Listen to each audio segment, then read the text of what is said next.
It's pretty ironic that in one sense I'm being celebrated, and in another sense I have a lot of uncertainty if I can even do the job that I'm being celebrated for.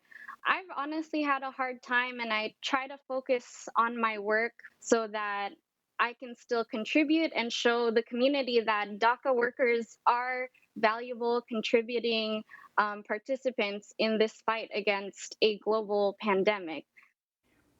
That's a dreamer who I spoke with last month who's concerned about her uncertain future due to the administration's immigration crackdown. Now, she's worried about having to leave this country even though she's been here since she's been 11. She's earned a doctorate in the meantime and is currently on the front lines treating COVID patients at a community hospital in South LA. My next guest, he just wrote a piece in the Daily News saying that frontline workers fighting COVID, they should get preferential treatment here. They should get special immigration visas, and we have done that in this country for a long, long time. Former diplomat George Farag, he is also author of Pro-American Immigration, Common Ground in Our Immigration Strategy. George, thanks for the time. Thank you for having me. Let's try as best we can. I've talked about this issue before. To me, it is unbelievable in a time of a pandemic where the people that we're deeming essential, we are in many cases turning our backs on. And why don't you talk about the case of Cesar Andrade, because I think he puts a human face. We can go back to literally the birth of this nation. When we've had people fight on the front lines in our military, we've rewarded them with citizenship, or when they've helped us in country, if you will, we've acknowledged and recognized them as well. But now it's a different story. Well, absolutely. And this is exactly what motivated me to write the op-ed in the New York Daily News. You know, I served as a United States diplomat on the front lines during Operation Iraqi Freedom. I served in Iraq, and there were Iraqi interpreters who, put their life on the line for their American counterparts for the United States. And for that service, they received what we call special immigrant visas, which led to green cards and ultimately to naturalization. And my argument is that folks like Caesar, folks like the young lady that you spoke with last month in California, they are on the front lines of a global pandemic, the front lines of a war. Our president referred to himself as a wartime president fighting an invisible threat. And those were his words. And I agree, we are at war. And the folks who are on the front lines of this war deserve special immigrant visas that will lead to green cards. And you have people who grew up in the States who were brought here as children. The military will let them put on a uniform and fight and even die for this country. And they've always honored that compact. It's been a formal compact. It's written in here that will recognize you. And now that's being suspended. I got to feel that it's a broken promise these guys must feel. Well, there's certainly a lot of disappointment, and I can understand.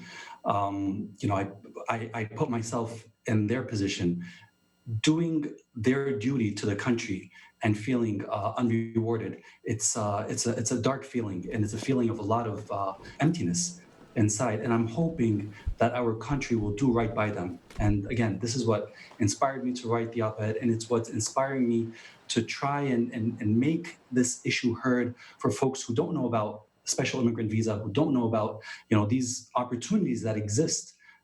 Just trying to educate folks and let them know that there could be a way forward to reward and to thank these people who are risking their lives for us. And you put a number to it as well, where you talk about that it's not just on the military front lines, it's people making sure supermarkets don't go empty, that the lights stay on, or buses keep running. And you put the number at nearly 30,000 people that are working in our healthcare system. I mean, you're talking about from everybody make sure it's sanitary in there to the nurses, even doctors, and we call these people essential. We call them heroes. They get celebrated, every night. They can't buy a meal in this country because we know what they're doing.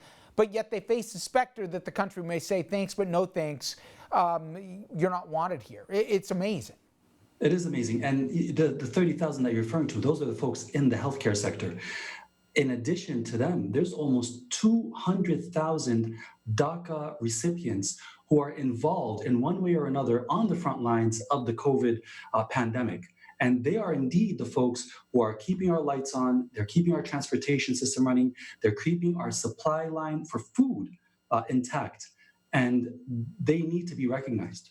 In fact, you don't go as far as even I and other people do, where, we basically said under the last administration, Dreamers have a pathway to citizenship. And again, as a reminder, they were brought here as minors. In many cases, the only language they know is English. The only country they know is America.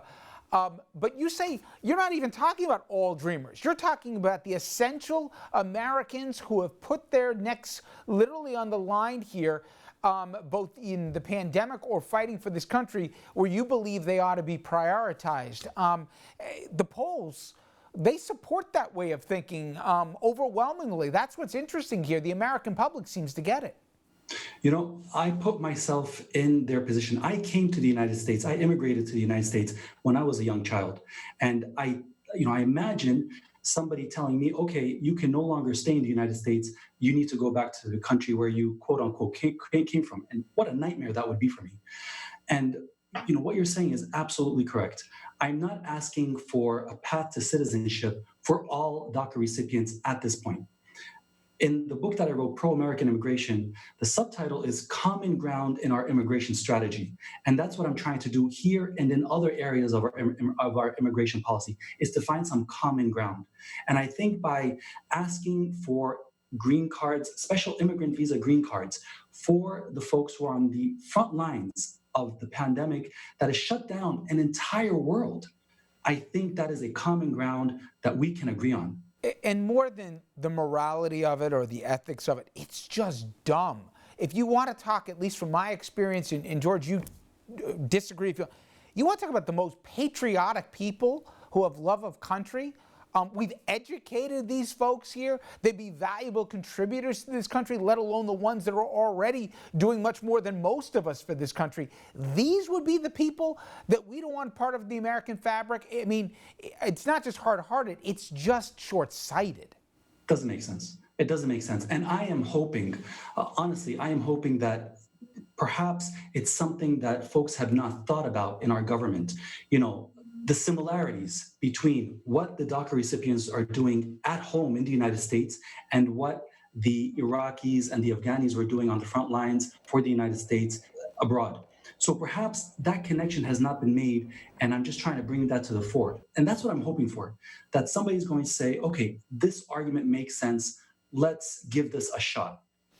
Well, I have a feeling this is going to be going back and forth between now and November. We'll see how this shakes out. But I appreciate your time and insight on this as well. George, thank you very much. Thank you. Thank you for having me. Up next, we know that President Trump considers himself a political outsider, and he shunned or criticized all his immediate predecessors in the White House. Well, after the break, an author who spoke with Trump about his relationship with the formers, she'll join us for an inside look at that exclusive club.